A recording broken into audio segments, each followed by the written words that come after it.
Bismillahirrahmanirrahim. Assalamualaikum warahmatullahi wabarakatuh. Ikhwan akhwat rahimakumullah. Syukur alhamdulillah kita dipertemukan kembali di program Kesehatan Islami dari Radio Silaturahim yang mudah-mudahan mempersuasi kita semua untuk bisa menjaga diri jauh lebih baik ya.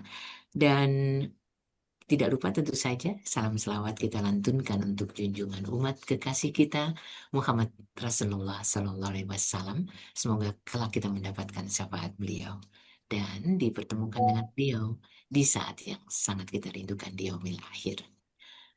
Ikhwan akhwat, untuk kesehatan Islami kali ini hadirkan RM Alfian, BRM, STRKes, ST, SUD, B Med, MSI, mudah-mudahan nggak salah baca ya, yang siap untuk bersama-sama kita.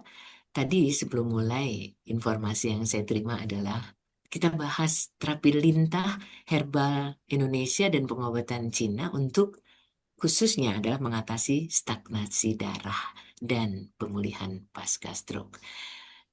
Untuk yang memang kebetulan perlu banget informasi tentang ini, di samping bisa disimak melalui radio sekarang ini, bisa juga kalau telat di YouTube-nya Rasil TV ya. Baik, kita sapa narasumber kita, Bung Alfian. Assalamualaikum warahmatullahi wabarakatuh. Waalaikumsalam warahmatullahi wabarakatuh. Sehat ya? Alhamdulillah. Alhamdulillah. Belum pindah kan dari Ruyung nomor 7, Blok Belum, A20, Pondok masih, Kelapa, Kecamatan Durensawit, Jakarta masih. Timur. Nah, itulah kliniknya Bung Alfian. Kasus-kasus pasti banyak ya terkait dengan kesehatan stroke ini. Jadi mari kita dengarkan dulu Ikhwan Ahwat, paparan awal dari Bung Alfian terkait dengan bagaimana mengatasi stagnasi darah dan pemulihan pasca stroke. Monggo, silahkan. Baik, terima kasih. Assalamualaikum warahmatullahi wabarakatuh. Alhamdulillahirrahmanirrahim. Wassalatu wassalamu ala asyrofil anbiya'i wal mursalin wa ala alihi washabihi ajmain. Amma ba'du. Alhamdulillah, kita panjatkan puji syukur kepada Allah Subhanahu wa taala atas berkat rahmatnya kita dapat bertemu kembali ya ke dalam acara kesehatan Islami. Ya, nah ini saya akan mengambil tema ini ya, cuman saya kombinasikan integrasi ya. Kalau dulu memang sudah pernah saya bahas tentang stroke ya, kenapa saya angkat ini lagi?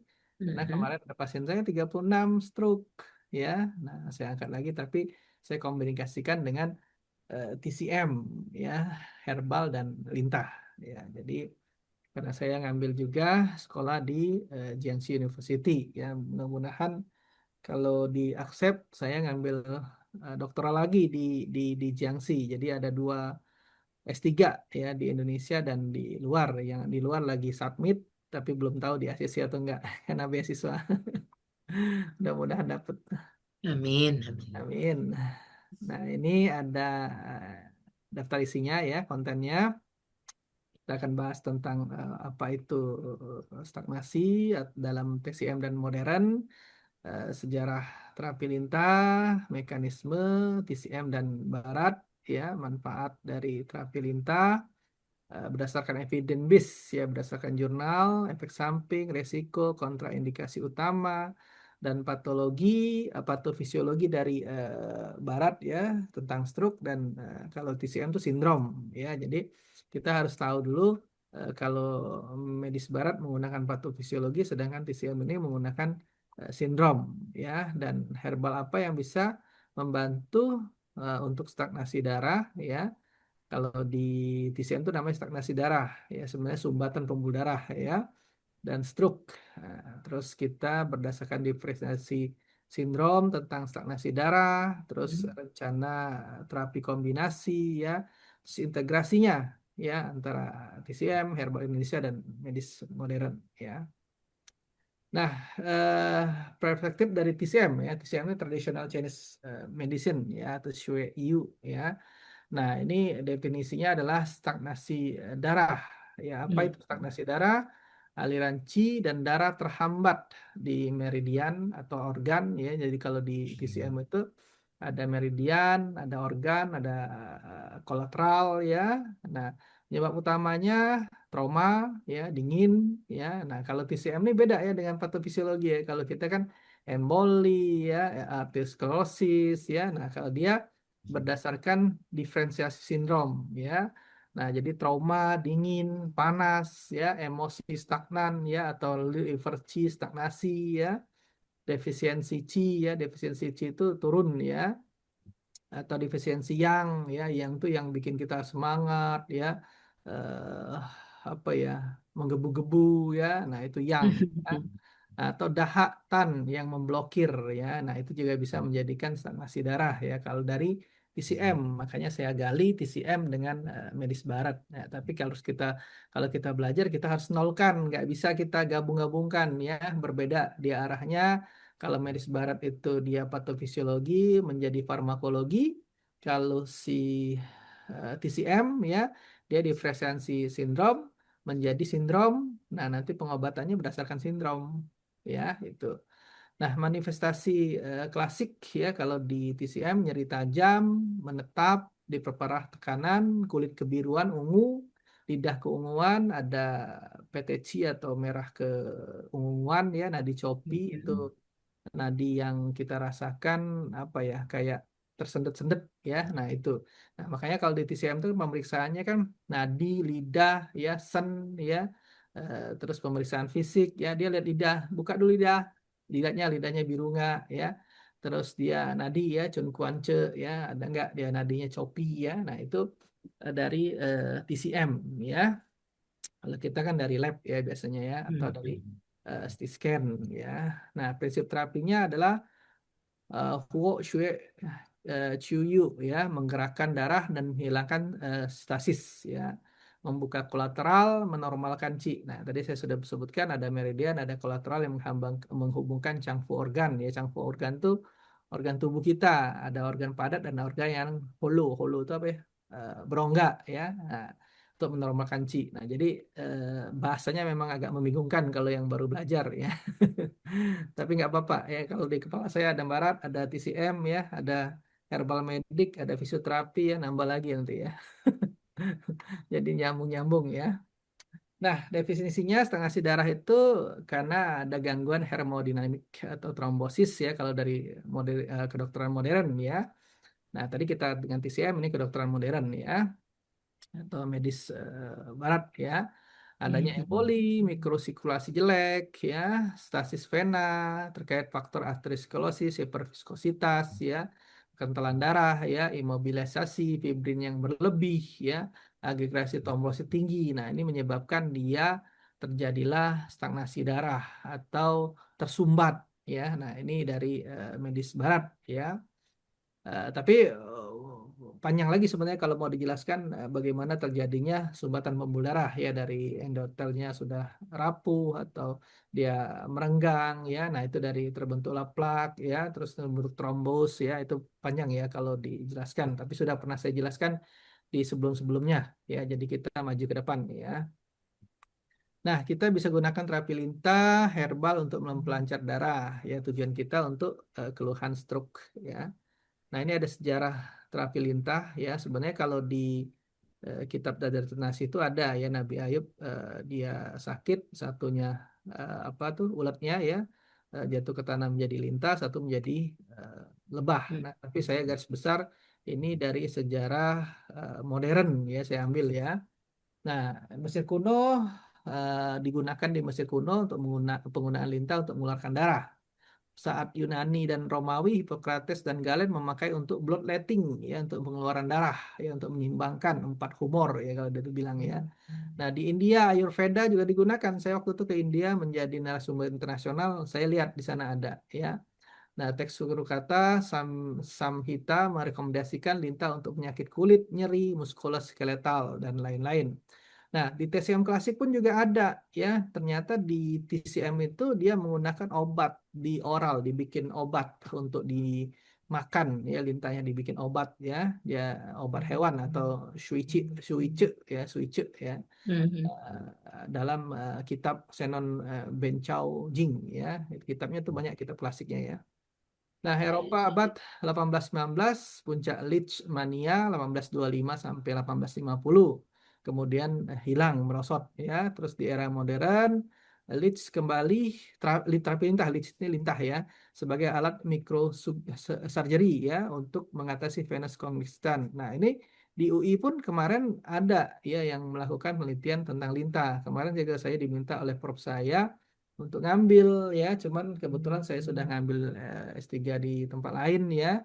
Nah, jadi ini bisa dikembangkan lagi ya. Nah, ini ada mekanisme dari switch ya, switch sebagai obat penghilang statis darah. Ya, jadi kalau di TCM dia dibuat oral untuk dimakan ya. Jadi rasanya pahit, netral ya, dia masuk ke meridian liver, bladder ya, liver Mhm. sama bladder ya. Menghancurkan fungsi utamanya adalah menghancurkan stasis darah ya kuat atau poshue ya. Membuka sumbatan di meridian ya dipakai untuk amenore ya, amenore, masa abdominal, nyeri, stroke dan hemiplegia ya. Kombinasi herbal misalnya kombinasi dengan tangkui ya, tauren ya, honghua. Nah, ini bisa dikombinasikan dengan herbal Cina ya. Ini ada yang namanya di sini ya. Di American Dragon pun bisa kita lihat ya apa kandungannya ya.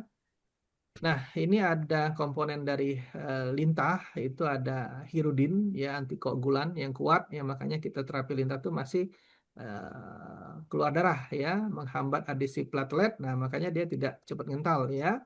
Ada lagi enzim lainnya, hyaluronase, vasodilator, ya, melebarkan pembuluh darah. Ada anestesi, ya, anestetik, ya, antimikroba, ya.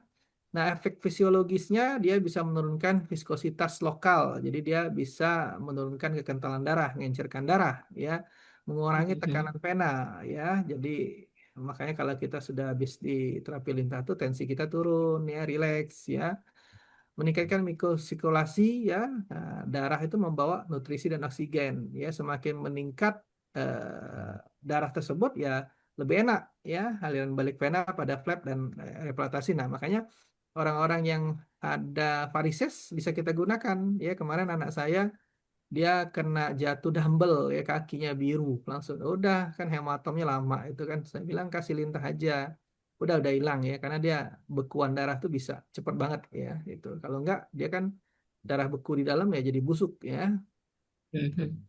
Nah, ini ada manfaat terapi lintah berdasarkan evidence base ya.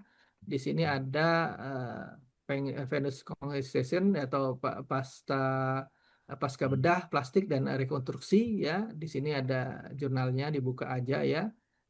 Nah, terus ada osteoartritis ya, menghilangkan nyeri dan inflamasi ya. Chronic venous disease ya, atau varises. Nah, tadi barusan saya sebutkan ya. Stroke dan Mhm. kardiovaskuler ya. Nah, ini sebagai switch. Kalau obat modern digunakan stroke akut yang masih belum standar ya, makanya bisa digali ya sebenarnya ya. Kalau untuk di modern ya. Nah, efek samping ya hati-hati pendarahan berlebih ya kalau terlalu banyak lintahnya atau jaraknya terlalu dekat ya. Terus ada infeksi, bisa terjadi infeksi ya kalau tidak steril ya. Terus ada reaksi gatal ya. Nah, hati-hati gatal kalau ada yang alergi kita tanyakan ya. Nah, bisa menjadi parut ya, hiperpretasi atau bekas lintah itu tersendiri ya. Nah, kontraindikasi utamanya ya gangguan koagulasi ya. Jadi yang hemofili jangan ya. Hemofili luka aja nggak bisa berhenti ya, apalagi dikasih lintah ya. Terus trombositnya yang rendah ya, INR yang tak terkontrol ya, anemia ya, yang sedang ke berat, hati-hati dilihat dulu ya. Jangan sampai main lintah dia sudah ada masalah di ginjal ya, HB-nya rendah, waduh repot ya. Penggunaan alat antikoagulan yang kuat ya, misalnya kita makan pengencer ya, nah itu agak hati-hati ya. Terus infeksi lokal di area pemasangan, nah kita juga cek ya, makanya ada evaluasi ya. Pasien imunokompresis berat ya nggak boleh ya, ada gangguan imunitas ya, terus alergi ya, nah itu nggak boleh ya. Kehamilan ya trimester pertama ya, karena lagi hamil tuh butuh darah ya. Ya. Nah, makanya kadang-kadang ibu hamil dikasih untuk obat-obat penambah darah ya. Nah, stroke hemorragik, hemorragik ini kontraindikasinya absolut terapi yang meningkatkan pendarahan bisa sangat berbahaya. Ya, ada stroke yang non hemoragik, ada yang hemoragik ya. Nah, yang hemoragik ini hati-hati ya, karena biasanya pingsan dia ya. Kalau non hemoragik dia hanya infak ya, jadi penyumbatan aja ya. Nah, patofisiologi dan sindrom yang tadi saya sebutkan, nah ini sangat penting ya untuk patofisiologi dan sindrom TCM-nya ya. Nah, patofisiologi stroke modern singkat ya, ini stroke iskemik atau infak ya. Terdapat oklusi ya, penyumbatan pada arteri cerebral ya oleh trombus atau embolus ya. Nah, ini kalau barat ya. Faktor risiko hipertensi, diabetes, ya, dislipidemia, ya, dislipidemia apa? Kolesterol tinggi, HDL tinggi, LDL tinggi, ya, trigliserid tinggi, HDL-nya rendah, ya. Fibrillasi atrium, merokok, obesitas, ya, ini sudah apa faktor-faktor ya. Ada lagi yang pecah ya, hemoragik atau ruptur pembuluh darah ya. Biasanya terlalu hipertensi ya, aneurisma Hmm. atau malformasi vaskuler ya.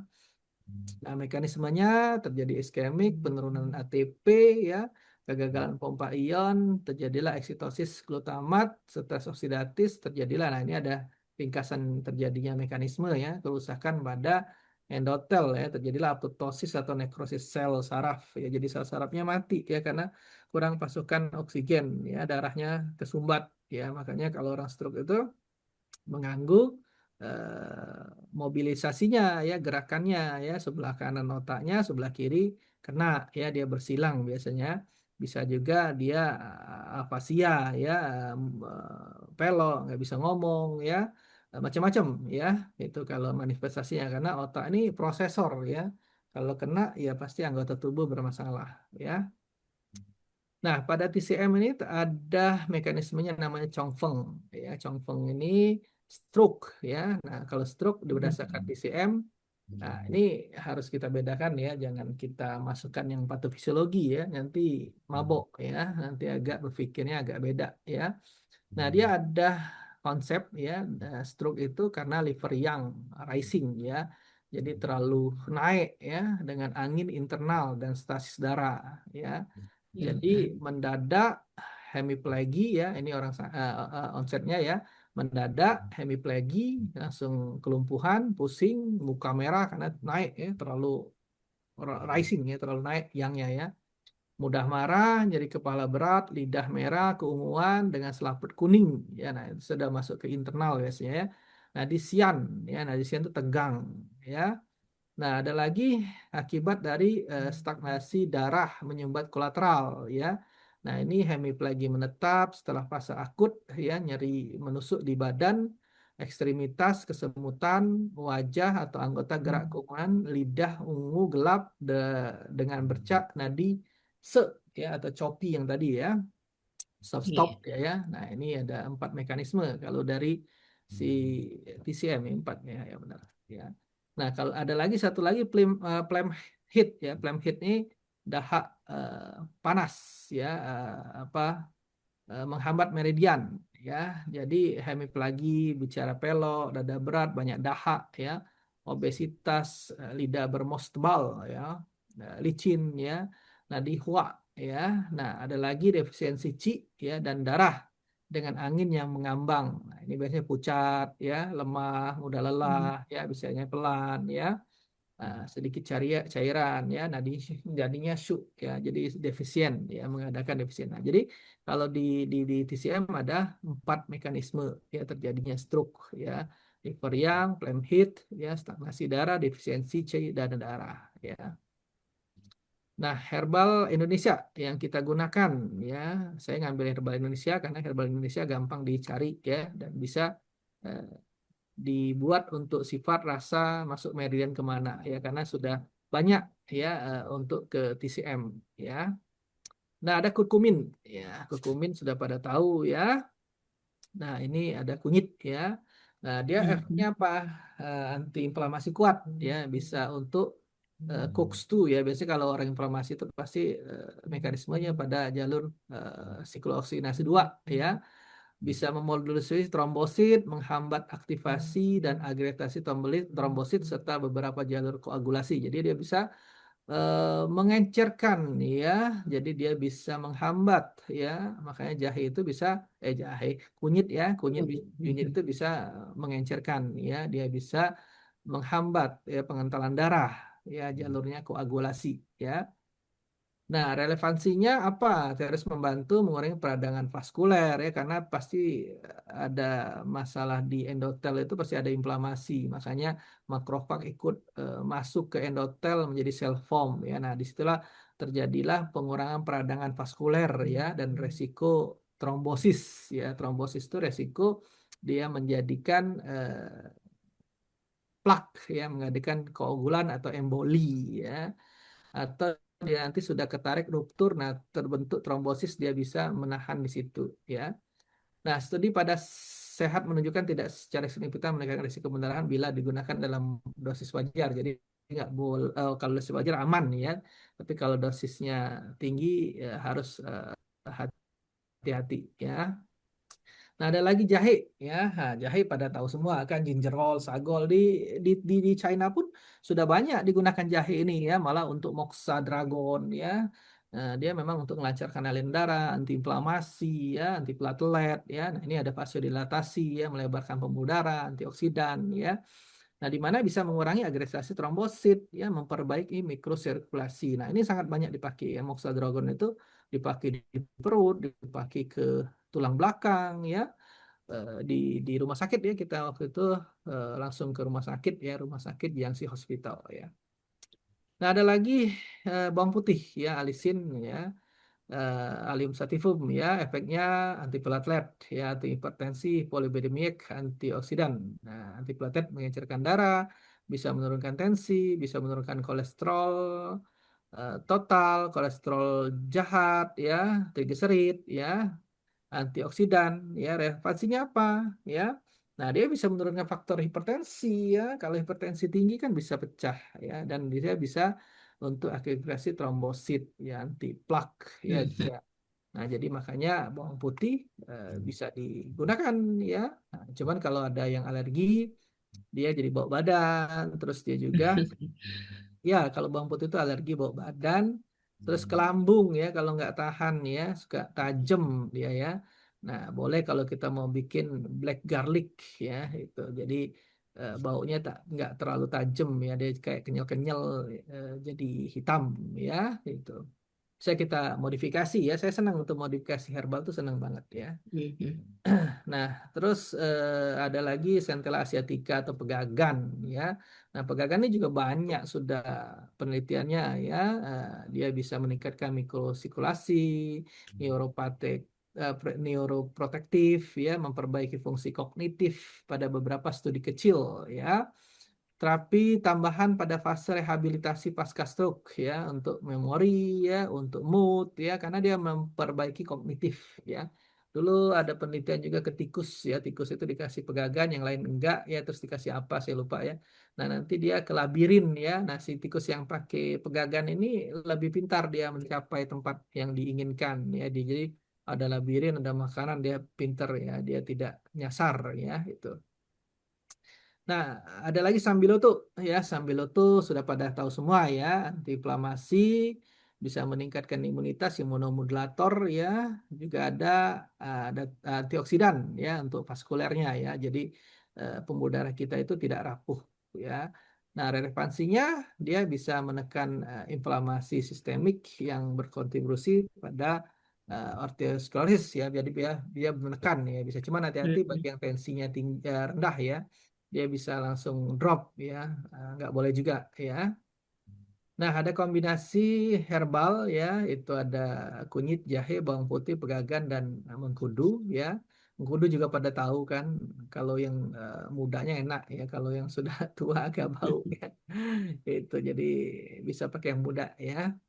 Efek kombinasinya ini adalah untuk anti platelet ya, untuk anti pengentalan darah ya, anti inflamasi, bisa juga sebagai vasoprotektif ya, dan antioksidan. Nah, kontrol faktor risiko tekanan darah, gula darah, lipid, gaya hidup ya, karena Kalau kita masih 4 sehat 5 sembarangan, kita terapi, kita obatin ya sama aja ya, nggak selesai-selesai.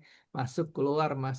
Nah kayak tadi barusan ada pasien saya, dia ada permasalahan di engkel tangan, ya engkel tangannya bengkak, ya engkel tangannya tuh bengkak di eh, apa tuh di bagian pergelangan, ya di bagian pergelangan dekat radian ulnar ini ya.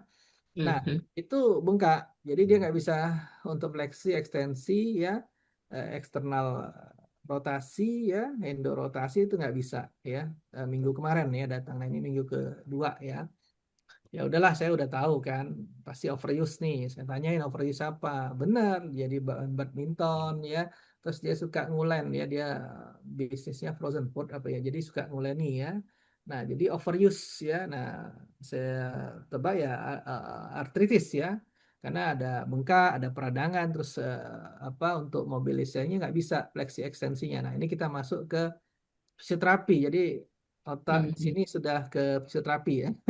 Tadi ke TCM kemarin terus masuk ke fisioterapi ya. Jadi dia untuk fleksi ekstensi nggak bisa, bengkak ya. Nah udah tadi sudah kita terapi minggu lalu sudah kempes, udah bisa ya. Mhm. Waktu megang tangan saya aja teriak-teriak dia, saya terapi ya. Ya karena dia tadi overuse ya. Nah makanya kita juga nggak boleh ya, misalnya kita udah tahu nih ada masalah. Jadi makanya saya cerita tadi kenapa jangan 4 sehat 5 sembarangan untuk makanan ya, tapi juga Mhm. gerakan. Kalau gerakan overuse itu juga akan masalah ya, akan masalah ya.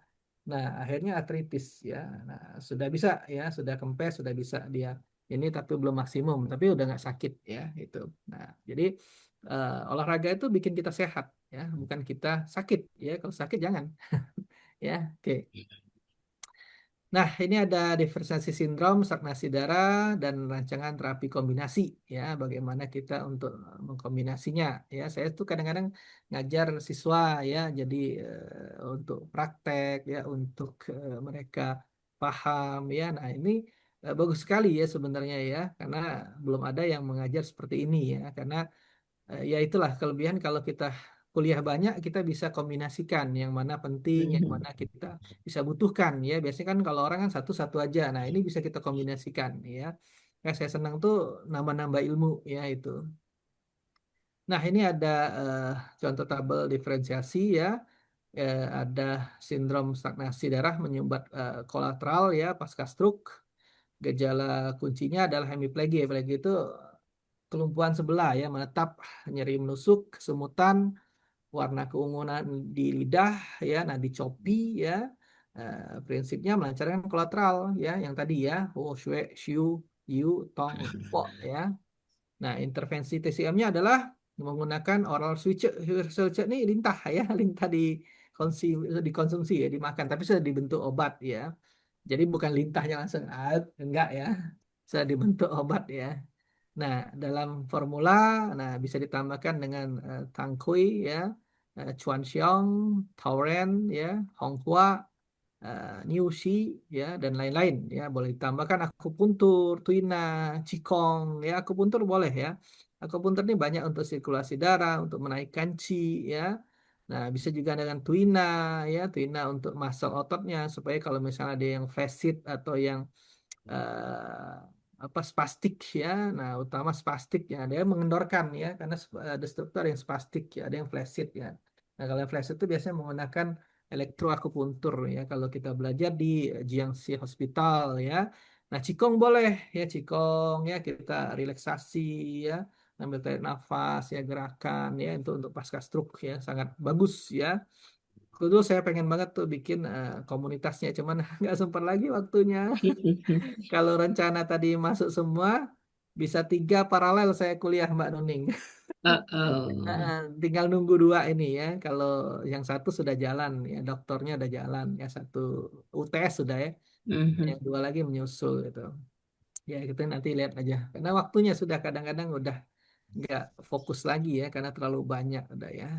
Nah, intervensi lintah modern ya ini pada area vena pasca rekonstruksi ya, pasca stroke apa untuk stroke belum standar tapi sudah bisa digunakan ya karena belum Mhm. ada banyak yang neliti. Padahal sudah banyak bagus hasilnya ya.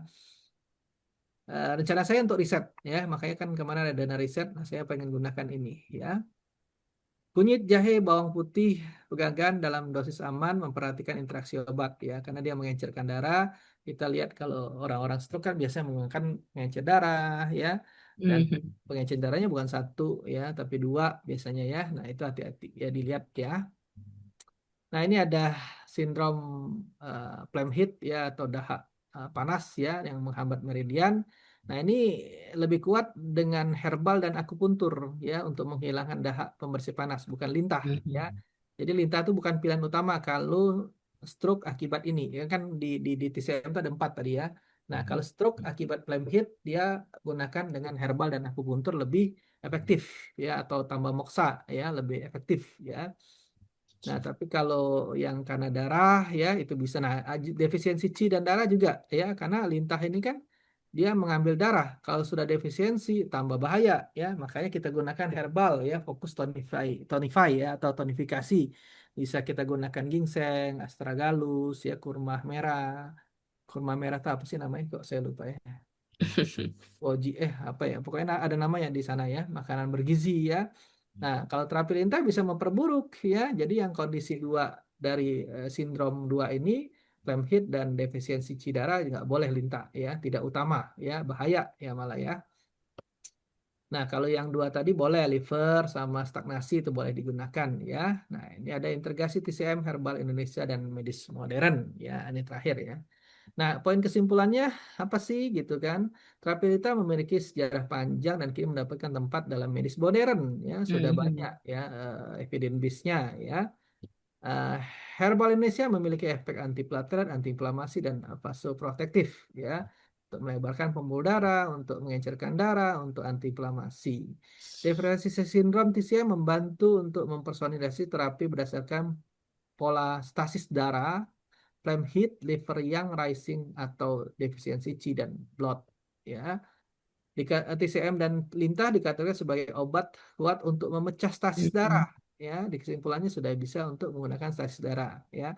Kecuali tadi yang dua ya kalau akibat dari flame heat dan satu lagi tadi defisiensi Qi dan blood jangan ya. Nah, ini ya kita standar emas tetap ada tata laksana ya, harus kita evaluasi ya, jangan sembarangan ya. Oke, itu saja Bu Mbak Nuning ya Keren banget. tanya jawab. Jadi, Ikhwan akhwat, mudah-mudahan apa yang disampaikan oleh Bung Alfian tadi benar-benar masuk dalam pemahaman. Kalau misalnya nih, ngomong-ngomong soal terapi lintah dari tadi, Ya, ada loh yang pengen tahu sebetulnya banyak orang nganggep serem deh yang namanya terapi lintah itu. Bisa dijelaskan nggak secara sederhana bagaimana atau apa yang terjadi pada saat lintah nempel di tubuh kita gitu? ya, ya. Jadi terapi lintah tuh nggak serem ya, lintah darat yang serem ya gitu. Jadi kalau terapi lintah itu sangat banyak ya manfaatnya. Memang waktu saya 2010 itu ya, lintah pertama kali orang dikasih gratis aja geli ya, dikasih gratis aja geli ya. Nah setelah itu kita bikin bakso, kita bikin apa ya. Terus sekarang sudah banyak ilmiahnya ya, evidence base-nya sudah banyak, sampai kedokteran pun juga menggunakan ya, TCM juga menggunakan ya. Nah, asal mereka paham dengan efek samping, kontraindikasi ya. Nah itu aman ya aman ya. Jadi lintah itu ya nggak geli sih sebenarnya ya. Karena lintah itu memang bermanfaat. Dia punya enzim. Nah enzimnya tadi antikoagulan, antiinflamasi, antibakteri ya. Nah memang sangat cocok ya untuk kita gunakan ya. Jadi mindset aja sebenarnya kalau untuk geli ya. Tapi ya kalau dia geli bisa kita pelan-pelan ya kita hipnoterapi. Nanti dia akan nggak geli lagi dengan lintah. Ditempelinnya di titik apa tadi? Nah, macam-macam ya tergantung keluhan ya, keluhan pasiennya apa ya. Nanti kita biasanya diagnosa dulu ya. Diagnosa itu untuk menegakkan intervensi ya. Nah, diagnosa tepat, intervensinya tepat ya. Nah, nanti biasanya titik-titik lokal dulu ya, titik-titik lokal di mana dia bermasalah. Misalnya tadi stroke ya, stroke tadi kan prosesornya kan di kepala ya kan. Hmm. Masalahnya tuh di kepala ya. ada macam-macam, ada frontal, ada parietal, ada temporal, ada occipital ya, daerah-daerah otak kita ya. Nah, Mhm. di mana kita letakkan ya di permasalahan itu ya. Nah, nanti boleh kita titik eh, yang lokalnya ya, titik yang apa, misalnya tangannya yang bermasalah ya, ada flaccid atau ada spastik atau Mhm. kakinya ya. Nah, itu boleh kita kembangkan di sana ya. Tapi utamanya prosesornya dulu ya, yang perintahnya dulu ya. Itu karena perintahnya Oke. nggak nyambung, akhirnya ke tangannya nggak nyambung, ke kakinya nggak nyambung ya. Mhm. Itu. Andai kata nih, yang dengar memang kena stroke, terus pengen coba terapi lintah itu berapa kali kedatangan biasanya?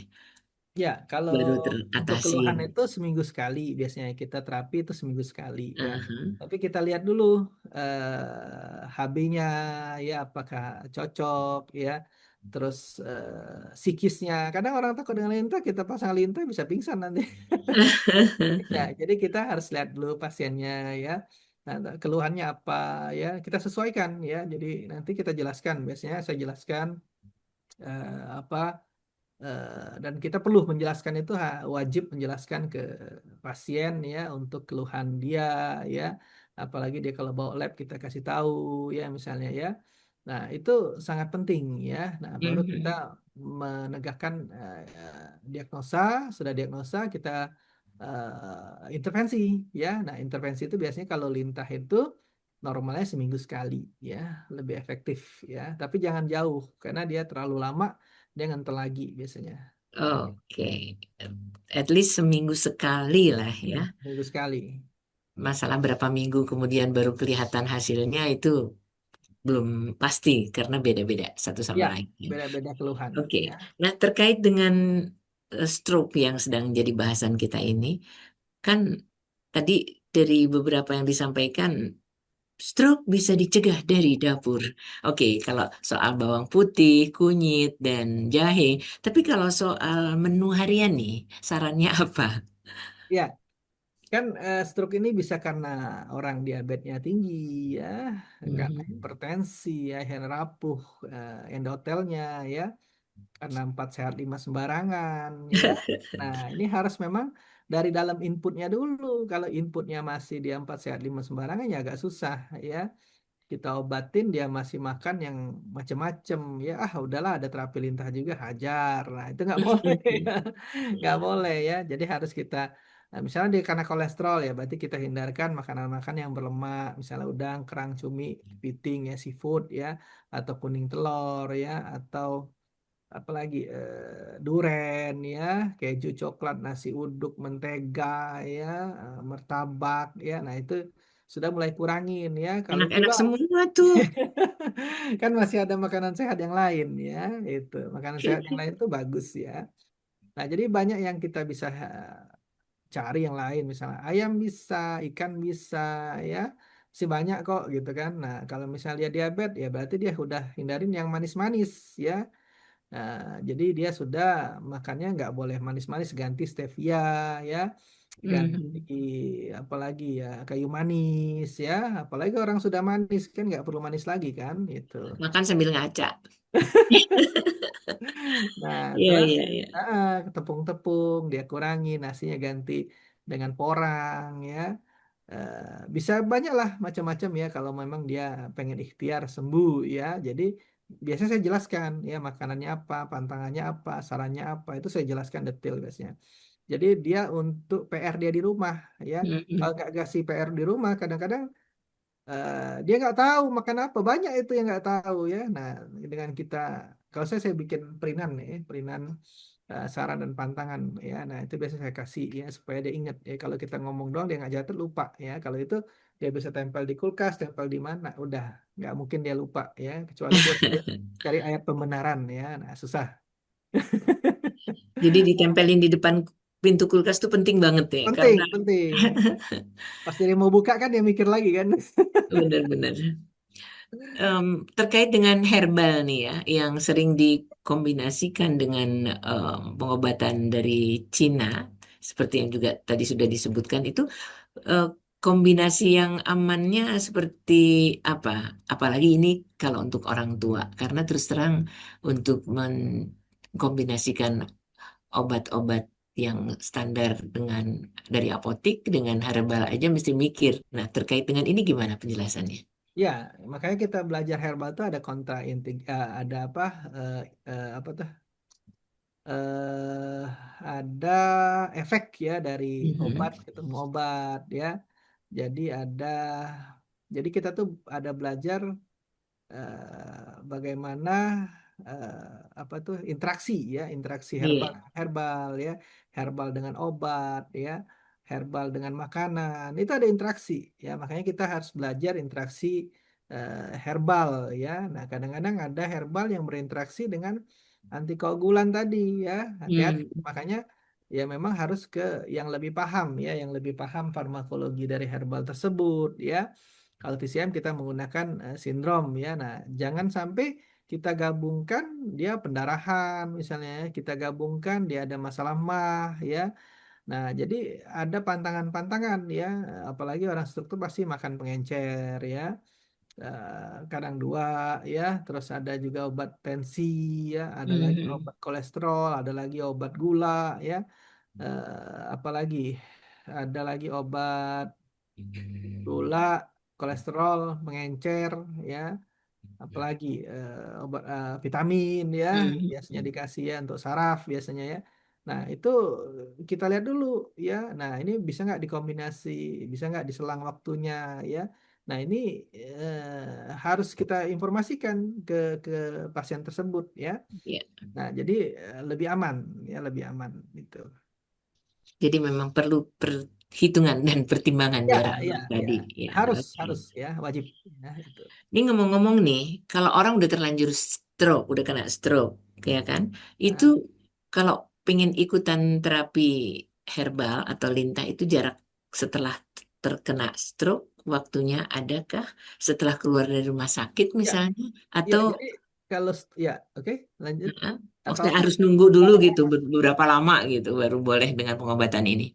Ya, jadi stroke itu malah lebih cepat lebih bagus ya Oh, sebenarnya. jadi Karena as soon as possible bener ah, langsung karena gitu ya. dia Aha. nanti nekrosis ya, tapi kalau dia Oke. pecah hemoragik ya di rumah sakit ya, karena di koma pasti ya, jangan kita lakukan intervensi lintah ya, nanti tambah bocor ya.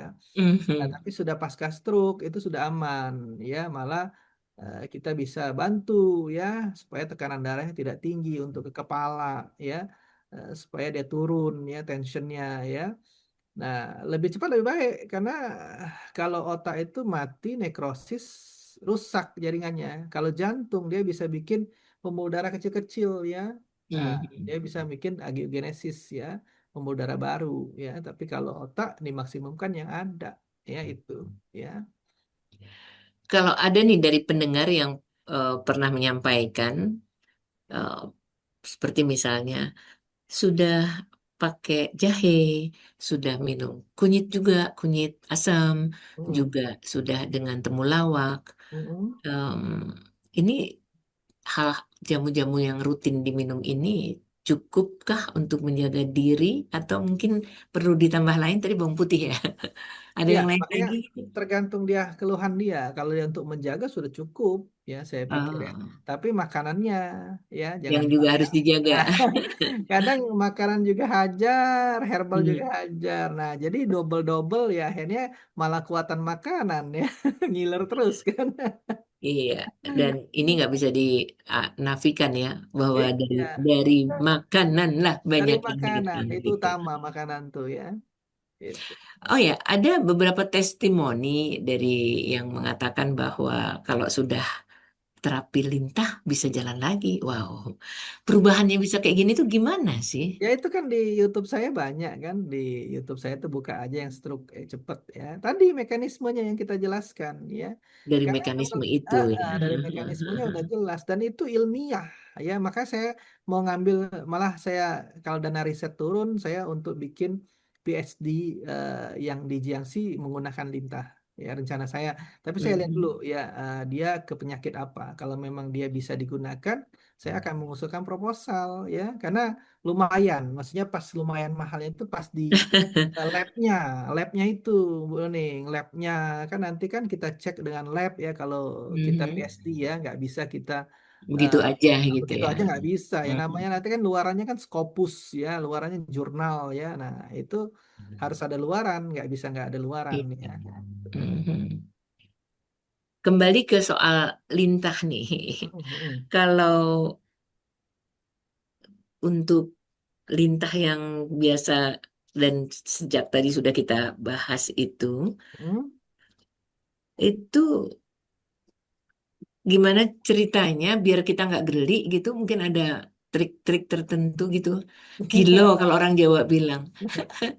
Jadi ya lintah ya biasanya sih sebenarnya kalau kita edukasi ke pasien yang mau terapi ya jarang sih ya, oke-oke Merem aja aja. kali ya. Iya, enggak oke-oke aja ya, cuman kita jangan taruh di depan muka dia dulu ya. Mungkin di Mhm. belakang dulu, dia merasakan efek lintah, dia merasakan nyaman. Nah, nanti dia akan minta. Ada pasien saya itu sampai minta di lidah ya. Bisa di lidah. Oh, oh. Bisa di lidah ya. Kalau kepleset ketelen gimana tuh? Enggak lah, enggak. Kan ada teknisnya, ada caranya, Mhm. ada SOP-nya ya. Oke. Jadi aman ya, gitu. Pengen tahu juga deh kenapa terapi lintah ini bisa lebih keren daripada obat pengencer darah yang biasa diminum. Ya, karena lintah Gimananya ini kan gitu? efek Hmm. lokal ya, efek lokal Mm-mm. langsung dia. Kalau obat itu kan banyak pos-posnya ya, namanya dia masuk dulu diabsorpsi ya, sudah diabsorpsi dia didistribusi ya.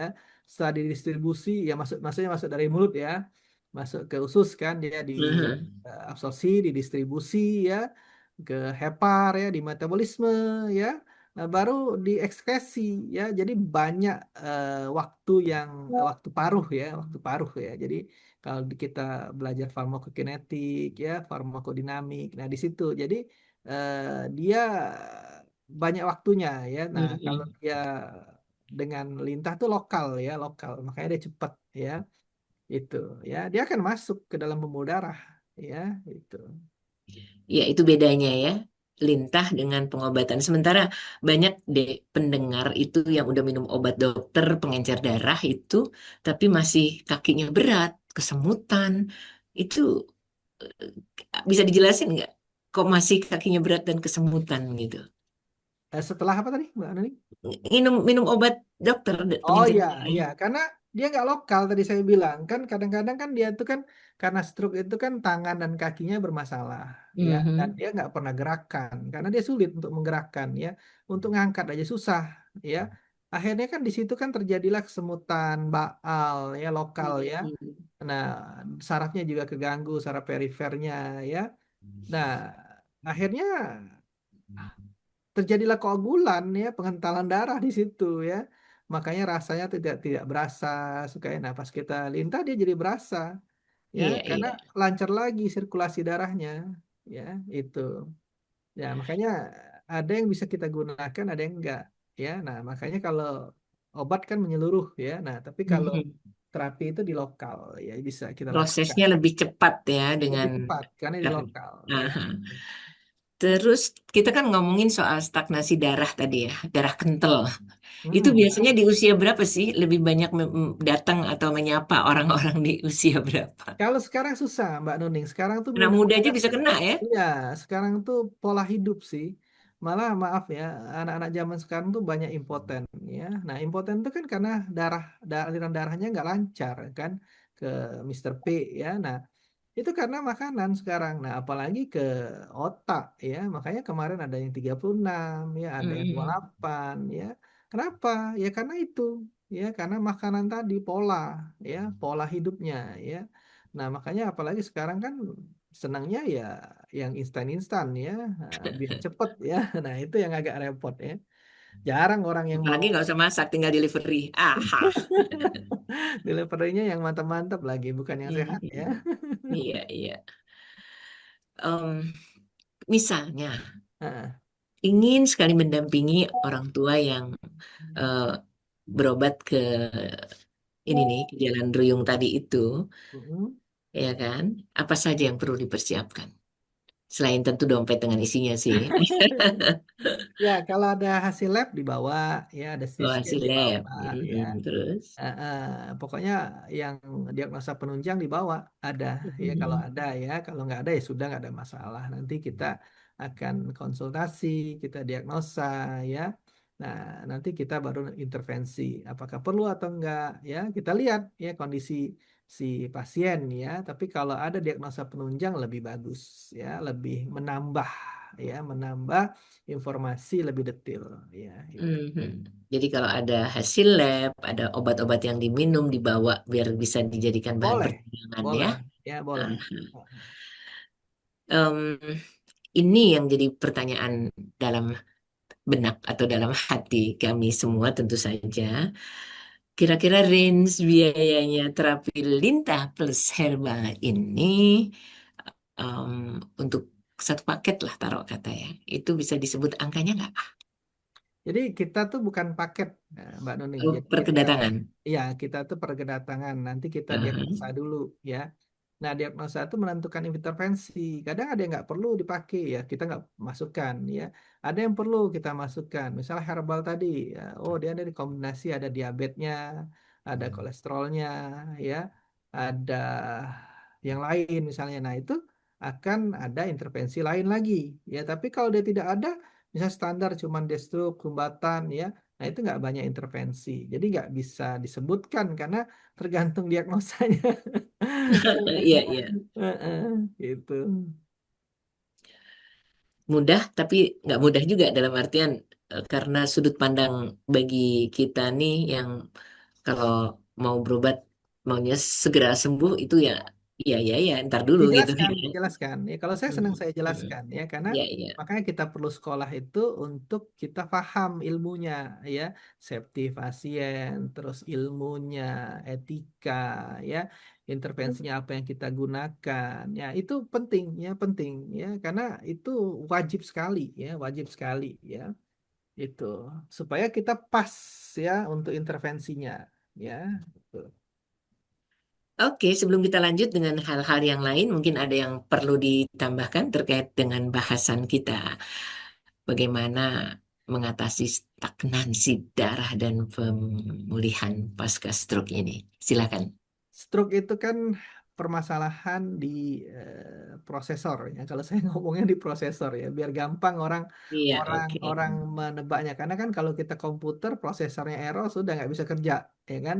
Nah Mhm. sama otak itu prosesor sebenarnya. Dia yang mengendalikan semua anggota gerak tubuh kita, mata kita, pendengaran kita, ya. Jadi otak ini sangat penting ya. Kalau dia terganggu itu akan ada masalah ya, pasti akan ada masalah ya. Ya macam-macam manifestasinya macam-macam ya. Nah, dengan stroke ini udah jelas ya karena dia ada infak ya, atau dia ada hemoragik atau dia ada non hemoragik ya, ada infak ya, iskemik ya, kurang pasokan Mhm. oksigen ke kepala ya, pasti akan terjadi manifestasinya ke anggota tubuh ya, otak sebelah kanan akan kena kena anggota tubuh sebelah kiri. Kenapa? Karena ada traktus piramidalis ya, jadi silang ya ya. Nah, itu akan mengganggu peredaran darah. Peredaran ke darah kemana? Ke saraf.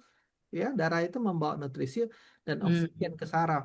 Ya, nah saraf itu dihantarkan melalui apa? Dari batang otak kita ke tulang belakang. Ya, nah makanya ada di situ ada traktus piramidalis. Ya, nah otomatis keganggu dia suplainya dari otak. Kita tadi pengen ngambil barang, satu barang misalnya, karena otaknya tadi nyangkut ya. Nah, ini nggak bisa ngambil ya. Nah, jadi udah jelas kita benarkan problem di kepala ya, problem di masalah di otaknya ya.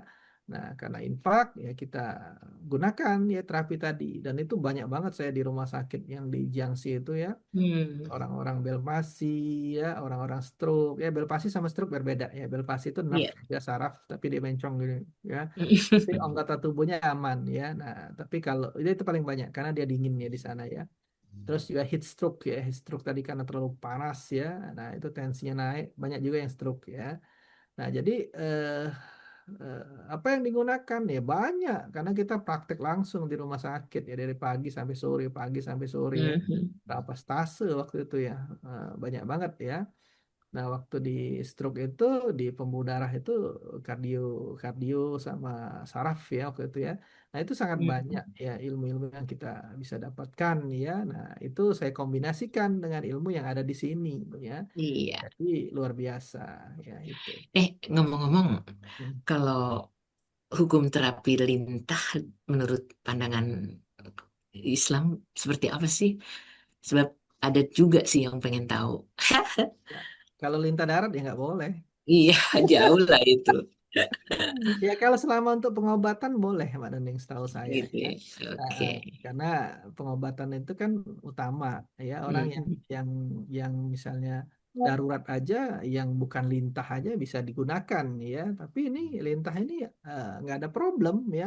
Apa sih ya kita makan juga enggak. Nah kalau di China dijadikan obat tapi bentuknya sudah berubah ya jadi obat ya. Nah kalau kita kan terapi jadi Mhm. apa sih yang melanggar aturannya gitu kan? Jadi aman selama Aman. ini tidak ada eh, pemahaman terkait dengan Ya, dilarang terkait lintah gitu ya, nggak ada ya. nggak Oke, ada siap. sih ya. Nah, terakhir nih, kalau ada pendengar radio silaturahim yang sedang berjuang, berjuangnya juga eh, keras banget untuk melawan efek dari stroke ini, atau sebaliknya, belum kena stroke tapi udah takut kena stroke, apa yang harus mereka lakukan? Apa yang harus dibuat mulai detik mendengar apa yang disampaikan oleh Bung Alfian ini? Ya, kalau saya sebulan sekali saya ngelintah walaupun saya nggak ada keluhan ya, maksudnya saya nggak ada jantung, nggak ada masalah lain ya, lab saya juga bagus. Saya menggunakan lintah sebulan sekali ya, mungkin itulah efeknya muka saya lebih padahal udah tua ya, udah Glowing. ya, durasi ini udah 13 tahun dari 2012 saya ya sampai Mhm. sekarang. Saya praktek udah 15 tahun ya. Jadi eh saya gunakan tiap bulan ya. Dan memang lintah itu kalau di luar negeri itu untuk kecantikan ya. Nah, di kita aja untuk penyakit kita udah ketinggalan ya di sana malah untuk kecantikan ya. Nah, makanya mungkin ya karena kan lintah itu tadi antikoagulan dia melancarkan aliran darah ya darah itu bawa apa nutrisi dan oksigen semakin banyak nutrisi dan oksigen semakin bagus ya nah jadi lintah ini nggak apa-apa untuk preventif kita nggak ada keluhan untuk preventif ya untuk melancarkan aliran darah nggak ada masalah ya nah kalau kita ada keluhan ya kita kombinasi ya. Tergantung keluhan dia tadi apa ya tapi kalau nggak ada keluhan sudah kalau saya sebulan sekali pasti ngelintah ya nah ini udah nggak sempat saya hampir 2 bulan ya nggak ngelintah nih karena nggak sempat ya karena banyak banget kerjaan yang sehari kadang 5 sekali kadang 7 ya nah jadi eh, ya tertunda lah tertunda lah. Sampai nggak sempet, emang berapa jam sih melintah itu? Paskanya Mbak Nuning jadi paskanya itu kan masih dia akan keluar darah ya nah kalau kita ada acara kan nggak nyaman ya maksudnya nah Oh, saya oke, ngelintang oke. tuh seharian saya nggak mau terganggu ya Jadi harus karena dalam kondisi yang tidak ngapa-ngapain gitu lebih ya. enak karena saya juga masangnya banyak nggak satu dua kalau saya ya kalau ke pasien kan Mhm. nggak perlu banyak kita lihat apa efek dari apa si pasiennya ya nah kalau saya kan udah biasa ya nggak ngeri nggak apa ya karena sudah tahu ya. Nah, kalau orang baru kenalan panik dia. Ya, itu. Tadi ngomong-ngomong bicara soal lintah bisa bikin kecantikan menjadi lebih glowing dan. Kenapa nggak bikin? Kan banyak pendengar yang wanita juga yang pengen lebih keren gitu. Meskipun bukannya ditempelin lintah tapi ya, tapi lewat lintah itu. Bikin dong. Ya, jadi sebenarnya saya tuh untuk kejantanan bisa ya, untuk kecantikan bisa ya. Nah, cuman karena saya sudah fokus ke penyakit dari dulu, Bukan apa buat cantik ya. jadi nggak bisa ninggalkan gitu. Kasihan kadang-kadang ke pasien ya, karena sudah apa ya passion ya, mungkin passion ya. Nah, Mhm. padahal kalau kita lari ke kecantikan atau kejantanan ya, nah itu apa malah lebih laku, lebih mahal bisa ya. Karena orang yang datang itu orang yang bukan sakit ya kan. Kalau orang sakit Hmm. ini kan beda ya. Nah, kalau orang yang datang untuk kecantikan, untuk apa kelaki-lakian, nah itu orang yang berlebih biasanya Ya, Jadi udah kalau apa? untuk yang sakit boleh murah lah ya, Ya murah-murahan maksudnya dikit gitu. dia tuh apa kayak kita kebutuhan apa primer, sekunder, Iya nah betul. tersier. Nah, kalau Iya kecantikan iya. itu udah tersier ya. Itu Mhm. atau ke laki-lakian. Nah, itu biasanya itu ya. Nah, cuman karena Iya. memang sudah passionnya mungkin mengabdi ya, Kesehatan eh, untuk jadi yang dua sudah itu ntar dulu gitu. Jadi ya wahai para kalau wanita, kalau sabar ya. ada ada boleh nggak ada masalah. Kadang saya sekalian misalnya dia butuh juga sekalian untuk kecantikan ya sekalian nggak ada Mhm. masalah ya itu. Oke, menarik sekali terus terang ya, Ikhwan Ahwat, bahasan kita terapi lintah herbal dalam pengobatan untuk mengatasi stagnasi darah dan pemulihan pasca stroke. Dan kita akan simak sepenuhnya lagi closing statement atau rangkuman dari bahasan kita kali ini. Silakan Bung Alfian. Baik, terima kasih Mbak Nuning. Jadi kita closing statement ya. Jadi lintah itu udah jelas ya enzimnya itu bisa mengencerkan darah, dia sebagai antikoagulan ya. Herbal itu bisa membantu untuk stasis darah, ya bisa melancarkan darah, bisa sebagai vasodilatasi, anti hiperlipidemia, anti plak, ya. Jadi sudah banyak banget jurnalnya, ya. Nah, bisa kita kombinasi dengan TCM, ya. Kenapa dengan TCM? Kadang di TCM itu ada mekanisme yang berbeda, ya. Bisa kita kombinasi, kita lihat. Jadi kita diagnosa itu nggak hanya satu, ya. Jadi kita bisa Mhm. diagnosa pendekatannya dengan TCM pun bisa, ya. Nah, dikombinasi jadi bagus, ya, karena lebih tepat jadinya, ya. Nah, makanya saya angkatlah tema ini, ya, karena sangat banyak pasien yang stroke, ya. Jadi untuk edukasi, ya, mereka juga jangan 4 sehat 5 sembarangan, ya. Ya, makanannya harus dijaga, ya. Semangat nih generasi muda sekarang, ya, harus semangat, ya, untuk pola hidup yang lebih baik, ya. Karena banyak banget ya sekarang yang sakit, ya, stroke jantung tuh sangat banyak, hipertensi, ya, kolesterol tinggi, diabetes. Nah, diabetes nih yang sangat banyak lagi ya, karena banyak minuman-minuman yang siap saji, ya, minuman-minuman yang gulanya tinggi, ya. Nah, itu nanti stroke juga. Karena suka Iya, nyumbat ya stroke juga ya itu mungkin itu Bu Nening closing statement. baik. Terima kasih sekali dengan pencerahannya hari ini untuk bisa lebih sehat. Baik, Dan untuk Ikhwan Akhwat, saya akan informasikan lagi sebab siapa tahu diperlukan dan belum dicatat ya. Bung Alfian ini punya klinik, kliniknya di Jalan Ruyung, nomor 7, Blok A 20 di Pondok Kelapa, Duren Sawit di Jakarta Timur ya. Dan bisa kontak beliau di 0813 8326 2040. Sekali lagi 0813 8326 2040. Sekali lagi terima kasih Bung Alfian, terima kasih Ikhwan Akhwat. Insya Allah kita jumpa kembali di kesempatan lain. Tetap sehat, semangat. Wabillahi taufiq wal hidayah. Wassalamualaikum wassalamualaikum warahmatullahi warahmatullahi wabarakatuh. wabarakatuh. Terima kasih.